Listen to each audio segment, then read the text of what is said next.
সালামু আলাইকুম। কেমন আছেন সবাই? আশা করি ভালো আছেন। আলহামদুলিল্লাহ আমিও ভালো আছি। আপনার জন্ম 1450 বছর আগে হয় নাই।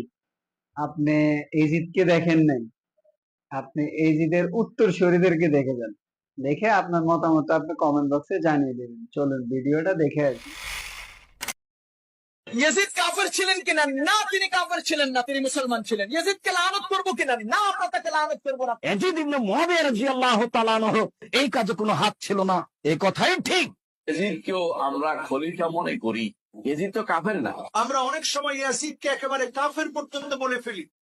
যখন ইয়াজিদের সামনে উপস্থিত করা হলো হুসাইন রাদিয়াল্লাহু তাআলা আনহুর মাথা, ইয়াজিদ কাঁদতে থাকে। ইয়াজিদকে কাফের বলা এটা বিদাতিরা কাফের। ইয়াজিদ সম্পর্কে আমাদেরকে জানতে হবে জরুরি নাই। আমরা তাকে কাফেরও মনে করব না, যে ইয়াজিদের ব্যাপারে আমরা চুপ থাকবো। ইয়াজিদ ইবনে মুআবিয়া একজন সালেহ নেককার মানুষ, একজন ন্যায়পরায়ণ শাসক। তিনি প্রকাশ্যে মদ খেতেন, নামাজ পড়তেন না, এগুলো মিথ্যা। তিনি আমাদের দেশের রাজনৈতিক নেতাদের মতোই একজন শাসক ছিলেন।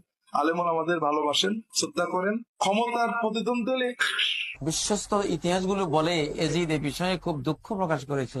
হযরত ইয়াজিদকে 100 রাকাত নফল নামাজ পড়তেন, সব সময় রোজা রাখতেন, হাফেজে কোরআন ছিল। না ভাই, ইয়াজিদকে আহলে সুন্নাত জামাতের কেউ কাফের হয়ে গেছে এটা বলে না। কাফের হওয়া বহুত কঠিন একটা বিষয়, এত সহজ না।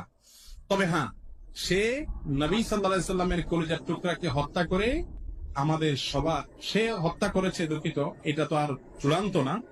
তার লোকজন হত্যা করেছে, সেজন্য তার লোকজন আমাদের কাছে ঘৃণিত, এতে কোনো সন্দেহ